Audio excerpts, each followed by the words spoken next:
ونصلي ونسلم على رسوله الكريم أما بعد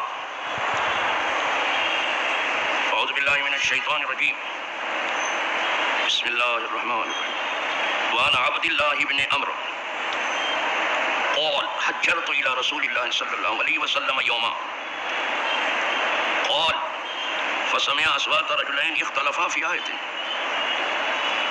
فخرج علينا رسول الله صلى الله عليه وسلم يعرف في وجهه الغضب فقال انما هلك من كان قبلكم باختلافهم في الكتاب رواه مسلم. یہ حدیث پاک صاحب لولاک روحی فدا صلی اللہ علیہ وسلم مسلم شریف کی حدیث ہے. حدیث پاک کے راوی جناب عبداللہ ابن عمرو. ان کی شان یہ تھی کہ یہ لکھتے بھی تھے حدیث اور زبانی بھی یاد کرتے، اور یہیں ان کا کام ختم نہیں ہوتا تھا کہ جو لکھنا تھا لکھ لیا اور جو یاد کرنا تھا یاد کرنا. آج ہم یہی دیکھتے ہیں کچھ لوگ لکھنے پر آ گئے تو لکھ کے وہ فارغ ہو گئے، پھر اس پر عمل کرنے کی انہیں فکر بہت کم ہے. اور کچھ لوگ یاد کرنے پر آئے تو انہوں نے یاد کر لیا اور کبھی بیان کر دیا اور فارغ ہو گئے، انہیں بھی عمل کرنے کی فکر کم. صحابہ کرام کو ہم نے دیکھا ہے کہ وہ زبانی بھی یاد کرتے تھے، لکھتے بھی تھے، یا پڑھتے بھی تھے، پڑھاتے بھی تھے، سنتے بھی تھے، سناتے بھی تھے، عمل بھی کرتے تھے، عمل کراتے تھے. پھر اسی پر جیتے تھے اور مرتے تھے. اور اس کو کون مرنا کہے، وہ مرنا 100 زندگی پکا دی. آج کی کنڈیشن بہت ہی خراب ہے، بہت تباہ کن ہے.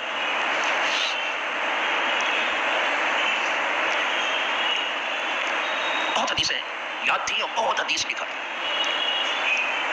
ویسے اس وقت میں جناب ابو ہریرہ سب سے آگے ہیں روایت کرنا، لیکن حضرت عمرو بن عاص بھی بہت زیادہ حدیث جاننے والے. ان سے حدیث ہے مسلم شریف کی حدیث ہے. وہ کہتے ہیں حجرت الی رسول اللہ صلی اللہ علیہ وسلم، میں حجیرہ کے وقت حضور کی خدمت بابرکت میں حاضر ہوا. حجیرہ یعنی دوپہر کے وقت، دوپہر کے وقت میں حضور کی خدمت میں حاضر ہوا. یوم ایک دن میں حضور کی خدمت میں دوپہر کو حاضر ہوا. صاحب آتے جاتے تھے، وہ برابر سیکھتے رہتے تھے، سمجھتے رہتے تھے، عمل کرتے رہتے تھے. دوپہر کو آ گئے، وہاں پر دوپہر گھر سے نکلا نہیں جاتا. کہتے میں دوپہر کو حضور صلی اللہ علیہ وسلم کی خدمت بابرکت میں ایک دن حاضر ہوا. کہتے ہیں تو حضور نے 2 مردوں کی آواز سنی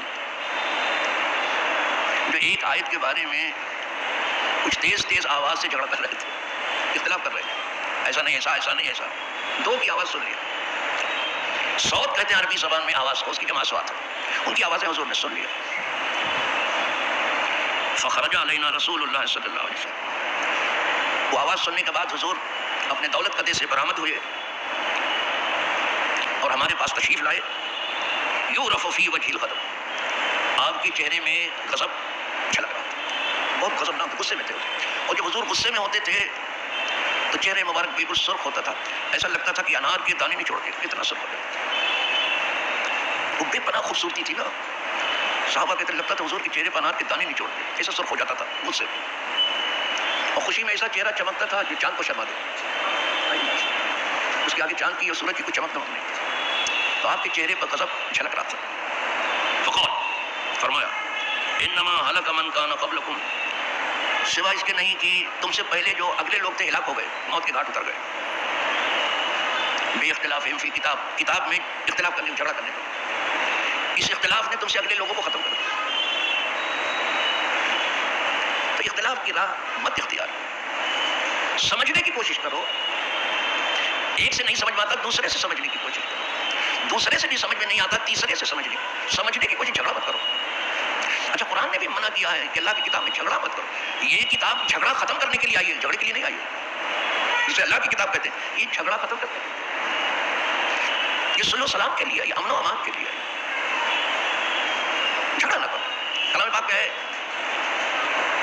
ولا تنازعوا، جھگڑا نہ کرو. قرآن بھی منع کر رہا ہے، دیکھ رہو، جھگڑا مت کرو. تنازع، جھگڑا مت کرو. ایک طرف تو یہ، دوسری طرف قرآن یہ بیان کرتا ہے وَكَانَ الْإِنسَانُ أَكْثَرَ شَيْءٍ جَدَلًا، اور تمام مخلوق میں انسان سب سے زیادہ جھگڑالو ہے. یہ اللہ کی کتاب ہے، سب سے زیادہ جھگڑالو انسان ہے. دیکھ رہے ہو یا اوروں سے تو کیا اپنوں سے صلح نہیں کروا رہے ہیں؟ بھائی بھائی میں جنگ، باپ بیٹے میں جنگ، ماں بیٹی میں جنگ، پڑوسی پڑوسی میں جنگ، ایک محلے سے دوسرے محلے کی جنگ. کیا کمال ہے، یہ جنگ ہی ہے تو میں. صبح ہوئی جنگ شروع. تمام مخلوق میں انسان سب سے زیادہ جھگڑا کرتا. دیہات میں، ہمارے دیہات میں میں نے بچپن میں دیکھا تھا، وہاں سنیما والی مات نہیں 20-25 گھر تھے، ابھی بھی مشکل سے 30-40 گھر ہوں گے، ٹوٹے پھوٹے سب گرے پڑے ہوئے تھے دیہات کے. تو وہاں کوئی سنیما پنیما تو پوچھتا نہیں، اللہ بچائے بھی رکھے اس آفت سے. تو ایک دو گھروں میں جھگڑا ہو جاتا تھا، پورا گاؤں بیٹھ کے دیکھ لیتا تھا ان کا سنیما ہو جاتا. جھگڑا ہوتا ہی تھا روز، پورا گاؤں بیٹھ کے دیکھتا تماشا، کوئی چھڑانے وڑانے نہیں جاتا. تو انسان تمام مخلوق میں سب سے زیادہ جھگڑا ہوا ہے. اسی لیے یہ کتاب انسانوں کے پاس ہے کہ جھگڑا مت کرو، جھگڑا مت، ولا تنازع، جھگڑا مت کرو، جھگڑا مت فتفشلوا. اور اگر جھگڑا کرو گے تم تو بزدل ہو جاؤ. اگر آپس میں تم جھگڑا کرو گے تو باہر منہ دکھانے کے لائق نہیں رہیں گے، اور باہر آپ کی کوئی عزت نہیں رہے گی. آج تمام مسلم دنیا جسے کہتے ہیں نام نہاد، ذرا دیکھ لو کیا آپس میں سب آپس میں لڑ رہے ہیں ایک دوسرے سے.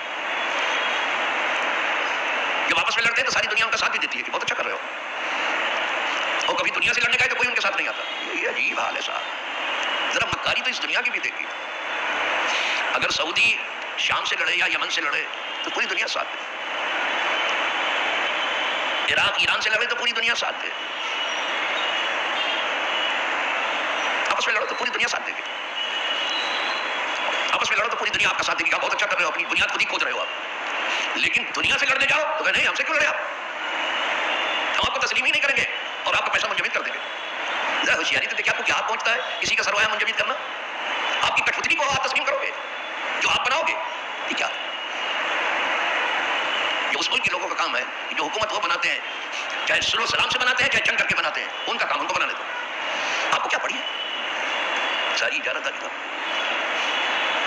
تو قرآن کہتا ہے ولا تنازعوا، آپس میں جھگڑا مت کرو، فتفشلوا، بزدل ہو جاؤ. وتذهب ريحكم، اور تمہاری ہوا اکھڑ جائے گی.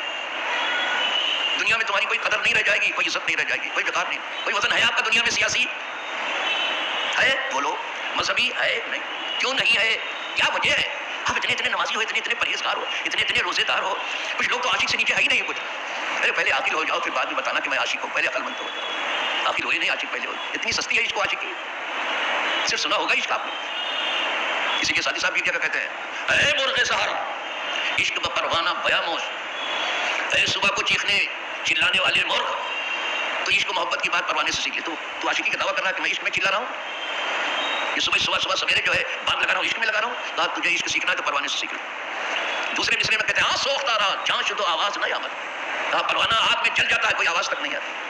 جو عاشق ہے یوں ہی جل جاتے ہیں، وہ کسی کو خبر تک نہیں ہوتی. جو عاشق نہیں، زیادہ تر فاسق ہے، وہ چیختے چل میں عاشق ہوں، میں جان چڑھتے ہوں. ہمیں انگلی میں تم خراج نہیں لگنے دو گے تو کیا عاشقی کی بات کرتے ہو؟ اتنا سستا عشق عاشقی کا خراج نہیں. کھا پی کے موٹے ہو گئے، ایک آدمی کو دیتا ہوں دیوے کلا چلے آ رہے ہیں. یہ عشق عاشقی کی بات کر رہے ہیں. مجھے حیرت ہوتی ہے. اللہ جاڑے عالم کو ایسے بھی پسند، جس نے گوشت پڑھا ہے وہ عقل کیا پڑھا سکے گا. وہ سب آپ کے چہرے سے پتہ چلتا ہے کہ کتنے بڑے آپ عاشق ہیں. کہاں جہاں شدو کہاں سوختہ رہا جہاں شدو آواز نہ آمد. اس لیے کہ پروانہ جیتے جی شمع پر چل جاتا ہے، آواز نہیں آتی. اور تو زبردستی چیخ چلا رہا. ای مدعیاں در طلبش بے خبرانن، یہ جھوٹے عشق و محبت کے دعوے دار بے خبر ہو. انا کی خبر شد خبرش باد نام. جس کو سچی خبر ہو گئی اس کی خبر دنیا کو نہیں ملتی. اس سے لوگ غافل ہیں، جانتے بھی نہیں. ہمیں کیا سمجھو گے تم عشق عاشقی کو. تو عرض یہ کر رہا تھا، فرمایا فتذهب ريحكم، تمہاری ہوا اکھڑ جائے گی اگر آپس میں جھگڑا کرو. حضور جھگڑا ختم کرنے آئے، جھگڑا مٹانے آئے. اسی لیے آج عرب میں جب جھگڑا ہوتا ہے تو کہتے ہیں صلوا علی النبی، زور سے، تو صلح ہو جاتی ہے. حضور پر درود بھیجنے کو، حضور پر درود بھیجو تو بھی صلح ہو جاتی ہے. ہاں جھگڑا وہاں کرنے کی اجازت دی گئی جہاں خواہی نہ خواہی تمہارے دین کو مٹایا جا رہا ہو، تمہارے ایمان کو مٹایا جا رہا ہو، تمہارے شاعر کو مٹایا جا رہا ہو، تمہاری قبروں کو ڈھایا جا رہا ہو. تب پھر کہا گیا کہ ٹھیک دفاع کرو وہاں. اور دفاع کا کسی کو حق ہے. امریکہ تو کہتا ہے صرف جو ہے اسرائیلی کو حق ہے، اسرائیل کو اپنے ڈیفینڈ کرنے کا حق ہے. اور دنیا کو یہاں تک تو ٹھیک ہے، بالکل اسرائیل کو حق ہے کہ خود کو ڈیفینڈ کرے، بالکل ٹھیک ہے. لیکن صرف اسرائیل کو. اتنی ناقص بولی جو ہے، اتنا عقل مند امریکہ بول رہا ہے. دنیا میں ہر کسی کو خود کو دفاع کرنے کا حق ہے کہ اپنا دفاع کرے. اسی لیے قرآن کہتا ہے کہ نماز پڑھو اور اپنا ہتھیار اپنے ساتھ رکھو. جنگ کی حالت جنگ ہر حال میں نہیں ہے، مجاہدین کے لیے آیا. تو مجاہدین جب کرتے تھے جو سرحدوں پر آئے ان سے کہا کہ تم نماز بھی پڑھو اور اپنا ہتھیار خصوصا سے ہاتھ رکھو، اپنا ہتھیار اپنے پاس رکھو. ہو سکتا ہے تمہارے اوپر نمازی کی حالت میں حملہ ہو جائے تو دفاع کیسے کرو؟ اور اسی کے انتظار میں لوگ رہتے تھے، یہ سجدے میں جائیں رکوع میں جائیں تو پھر آسانی سے ہم ان پر قابو پا لیں. اور کئی بار ایسا ہو چکا ہے تو کہا گیا ہتھیار، مجاہدین کو حکم دیا گیا ہتھیار. تو عرض یہ کر رہا تھا قرآن جھگڑا نہیں چاہتا، جھگڑا مٹانے کے لیے یہ کتاب ہوتے ہیں. حضور آئے ہی تھے جھگڑا ختم کرنے، لیکن حضور ہی سے لوگ جھگڑا کرنے لگے اور یہ اتنا جھگڑا کیا کہ مکے میں رہنے نہیں دیا. کوئی بتا سکتا ہے کہ کیا غلطی کی تھی حضور نے، کیوں نکالا مکے سے؟ بتائے کوئی تو بتائے، کوئی ایک غلطی بتاؤ کیا نقصان ہے؟ 3 سال شیب ابی طالب میں جو ہے محصور کر کے رکھا گیا. یہ امریکہ نے آج وہیں سے روش سیکھی ہے. پہلے اقوام متحدہ جو ہے وہ پابندی لگاتا تھا، اب امریکہ بہادر قصوری کے کام ہی پابندی. تو ہوتے کون ہو؟ ہیں کون ہے آپ؟ بہت جلدی یہ قارون اور قارون کا ڈالر جہنم رسید ہونے والا ہے. فرعونیت پکار رہے ہو تم کون ہوتے ہو؟ ہاں اقوام متحدہ ایک عالمی ادارہ ہے، اگر وہ کچھ پابندی لگاتا ہے تو ٹھیک ہے، اس پر دیکھو آپ کب سے عالم بن گئے اور آپ کیوں پابندی لگاتے ہو؟ کیا پابندی لگاتے ہو؟ زبردستی کی بات، مان نہ مان میں تیرا مہمان. اس لیے خود انڈیا کے وزیر خارجہ، اور میں سمجھتا ہوں کہ خاتون نے کہا تھا جو آج نہیں ہے، اس نے کہا ہمارے لیے کسی کی پابندی کا کوئی مطلب نہیں سوائے اقوام متحدہ. بالکل صحیح کہا. تو ہوتے کون ہو؟ بس اللہ اہل مشرق کو عقل دے کہ مغرب کی اندھی تقلید نہ کریں. جن چیزوں میں پیچھے چلنا چلیں، لیکن آنکھ بند کر کے ان کی تقلید مت کر رہے ہیں. یہ اندھی تقلید ہے، وہ جو بھی کہتے ہیں سب ٹھیک ہے. تو حضور بہت غصے میں تھے، کہا اس کی وجہ سے اگلی امتیں ہلاک ہوں گی. اختلاف مت کرو. تو اگر دنیا میں 22 جینا ہے تو اختلاف کو ختم تو تم نہیں کر سکتے، ہم نہیں کر سکتے، کوئی نہیں کر سکتا. اختلاف تو رہے گا لیکن کم کرو جتنا کر سکتے ہو، ختم نہیں ہوگا. ہمارے شیخ جب ہم کو پڑھاتے تھے، شیخ سے مراد شیخ اجل، بہت بڑے شیخ حافظ ملت، جب ہمیں پڑھاتے تھے تو ایک بات، ایک شعر وہ پڑھتے تھے. آپ بھی سن لو، کہاں جاؤ گے درس گاہ میں سننے کے لیے؟ ایک شعر پڑھتے، فرماتے تھے اتفاق کا نام ہی زندگی ہے. جب تک مل جل کر کے رہو سمجھ لو یہی زندگی ہے. اور جس دن سے لڑائی جھگڑا تو میں شروع کر دو سمجھ لو موت کو آپ نے دعوت دے دی. جو اپنے گھر میں چین سے لوگوں کو نہیں بیٹھنے دیتا وہ باہر کیا جنگ کرے گا؟ عقل نہیں ہے، چلی گئی ہے عقل. عقل چلی گئی ہے،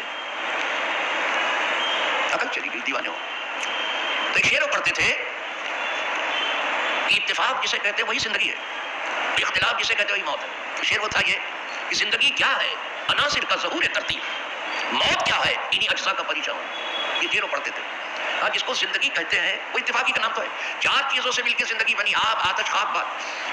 اہل ہنود کے یہاں جو ہے 5 ہے، جل تھل پاوک گگن سمیرا انج تتیا دم سریرا. تو ان کے یہاں 5 ہے، ہمارے یہاں 4 ہے. کہا یہ 4 چیزیں جب مل کے کام کرتی رہیں تب زندگی وجود میں آ گئی. اور ایک دوسرے کے سب ضد ہیں. آگ و پانی ایک دوسرے کی ضد ہے، اور ہوا مٹی ایک دوسرے کی ضد ہے. جہاں ہوا مٹی اڑا ڈالے، راک اڑا ڈالے، لیکن اللہ نے جمع کر دیا، زندگی وجود میں آ گئی. تو جب سب 4 چیزیں مل کے کام کرنے لگی زندگی وجود میں آ گئی ہے. اور جب ان میں انتشار پیدا ہو گیا، ان میں انتشار پیدا ہوا، موت ہو گیا. مرتا ہے آدمی تو کیا حرارت غائب ہو گئی، ختم ہو گئی. ایک ہی جز گیا، موت آ گئی. ٹمپریچر ڈاؤن، ختم. ایک جز صرف گیا ہے، آگ، ختم. خون پانی ہو گیا، کیا موت آ گئی پٹ سے ذرا سے. اس سے بھی آپ نہیں سیکھتے ہو، باتیں بناتے ہو. یہ باغ کبھی باغ ہوتا ہی نہیں اگر ایک پھول اس میں سے کمل ہوتا تو، کبھی بھی نہیں. اس میں بیلا بھی ہے، چمیلی بھی ہے، مونگرا بھی ہے، گلاب بھی ہے. خدا جانے کتنے اقسام، گلاب کے 100-150 اقسام ہیں، کوئی گنا سکتا ہے. جب بہت سے پھول کہیں پائے جانے کہنے لگے یہ باغ ہے. جب تک بہت سے پھول ایک جگہ جمع نہ ہو باغ بنتا ہی نہیں. یہ ہندوستان ایک باغ تھا، ہے آج بھی ہے، جب سب مل جل کر کے تھے. اور جب کچھ لوگ آ گئے ہیں، باتیں تو کہتے ہیں سب کا ساتھ، سب کا وکاس، باتیں تو یہ کرتے ہیں، لیکن عمل کیا ہے؟ کسی کا ساتھ نہیں، سب کا وناش، سب کا ستیہ ناش. عمل یہ ہے، بات ایسے جو الفاظ رہ گئے، مانا اس کے پیچھے نہیں. اور یہ گودی میڈیا جس کا نام اس نے وہ قیامت ڈائی ہے، کوئی مقابلہ اس کا نہیں کر سکتا دنیا میں. پیپر کی اڑانے میں کوئی مقابلہ. ویسے کہیں کا میڈیا سچا نہیں ہے، سلا سب کیا گزرا ہے، سب گندا ہے، لیکن یہ سب کو پیچھے چھوڑ دے گا. پیپر کی اڑانے میں کوئی جواب نہیں. لے تیری کی دے تیری، پانی میں آگ لگاتے. جھوٹ سے دل میں لانا تو بیٹھ جانا اس کے پاس. تو باغ بھی باغ اس وقت تک نہیں بتا جب تک بہت سے پھول نہ کھلے. اس پر بھی ایک کہنے والے نے اچھا کہا، چمن میں اختلاط رنگ بو سے بات بنتی ہے. اگر ہم ہیں تو کیا ہم ہیں، اگر تم ہو تو کیا تم ہو. اگر ہم کہیں ابھی ہم ہیں تو غلط، اگر تم کون ہے ابھی ہم ہیں تو غلط. سب مل کر کے ایک بات بنا دیں. بہت کچھ سیکھنا پڑے گا، اور اسے کہنے سے نہیں کرنے سے کام بنے گا. ہماری آپ کی ذمہ داری صرف سننے کی نہیں ہے، سمجھنے کی نہیں، کرنے کی. اللہ ہم سب کو کرنے کی توفیق دے. اور حضور نے اس میں چونکہ زندگی کا سبب دیا، خدا کرے یہ ہماری دنیا اور آخرت کی زندگی کا سبب ہو جائے. اس طریقے سے حضور کا آج میلاد ہو گیا اس فلسفے میں. لہٰذا کھڑے ہو جائیے، بارگاہ رسالت صلاۃ و سلام بھی پڑھ لیجیے. وآخر دعوانا الحمد للہ.